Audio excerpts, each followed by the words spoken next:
Dengan kawin siri, perkawinan itu aturannya jelas. Kalau Anda hidup di Indonesia dengan negara hukum, ya Anda harus tunduk pada hukum. Hukumnya jelas. Kalau Anda mau melakukan perkawinan, hukumnya begini. Kalau Anda tidak bisa menjaga syahwat, itu urusan Anda. Ya kan, jangan gara-gara syahwat, kemudian Anda melakukan pernikahan siri, kemudian Anda menyakiti istri Anda. Adabnya di mana? Masa Anda tukar syahwat Anda dengan menyakiti istri Anda? Bahkan kadang-kadang menelantarkan istri, menelantarkan anak. Lalu semangat perkawinannya itu apa? Kan Anda itu boleh kawin, tujuannya kan jelas dalam Islam. Sakinah, mawadah, warohmah. Kalau Anda tidak dapatkan itu, bahkan Anda menghancurkan itu dari yang sudah ada, apa tujuan Anda kawin? Pasti untuk syahwat kan? Kalau untuk urusan syahwat, itu urusan Anda. Itu pertanggungjawaban Anda pribadi kepada Tuhanmu. Jangan kamu merugikan istrimu dong. Jangan kamu merugikan anak-anakmu. Apalagi sampai menelantarkan. Gitu loh. Dan ingat ya, tindakan seorang laki-laki menikah lagi ya dengan perempuan lain bukan hanya melanggar pidana pernikahan tanpa izin istri ya.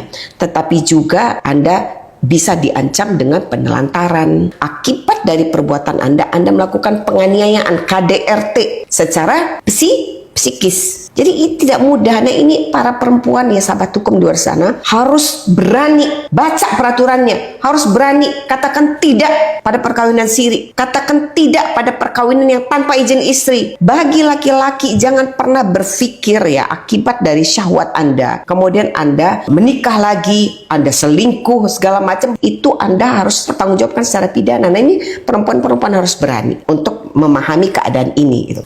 Bu, kan perkawinan siri ini yang menikahkan seorang penghulu. Bagaimana hukumnya terhadap penghulu yang menikahkan laki-laki dan perempuan secara siri? Nah, ini yang harus dipahami ya oleh sahabat hukum, khususnya para perempuan dan laki-laki yang ingin menikah secara siri. Terlebih lagi penghulu yang akan menikahkan. Undang-undang perkawinan jelas mengatur bahwa kalau mau menikah lagi, tidak disebut lo menikah siri atau tidak menikah siri. Karena sebenarnya menikah siri itu tidak ada istilahnya. Dalam Islam itu adanya perkawinan. Undang-undang perkawinan dan kompilasi hukum Islam itu jelas mengatur bahwa kalau mau menikah lagi harus persetujuan istri. Harusnya para penghulu ketika seorang laki-laki beristri mau menikah lagi, siapapun yang mau menikah lagi, laki-laki atau perempuan, dia akan tanya, Anda statusnya lajang atau bersuami atau janda. Kemudian sebaliknya, Anda statusnya lajang atau beristri atau duda. Kan ditanya dong. Dalam perkawinan pasti ditanya. Kalau misalnya dia lajang, oke. Kalau perempuan ya wali Anda mana? Kan gitu. Kalau dia bersuami, ya kalau bersuami sudah pasti dia nggak boleh kawin. Kalau saya bersuami Pak, kalau begitu Anda nggak boleh kawin. Karena terlarang Anda untuk menikah lagi. Kalau dia beristri, boleh. Tapi dengan syarat, izin istrimu mana? Ditanya dong harusnya. Izin istrinya mana? Kompilasi hukum Islam jelas mengatur. Jadi kalau para penghulu memahami betul esensi dari kompilasi hukum Islam. Lagi-lagi saya tegaskan, kompilasi hukum Islam itu bersumber pada Al-Quran dan hadis dan ijtima para ulama. Berarti siapapun umat Islam harus tunduk pada aturan-aturan mengenai perkawinan dalam kompilasi hukum Islam. Ditanya dong, izin istrinya mana? Kalau dia bilang, enggak, saya duda Pak. Kalau duda mana? Akta cerai Anda. Kan nggak bisa dong katanya-katanya. Akta cerainya mana? Sudah saya talak Pak, dia udah talak 3.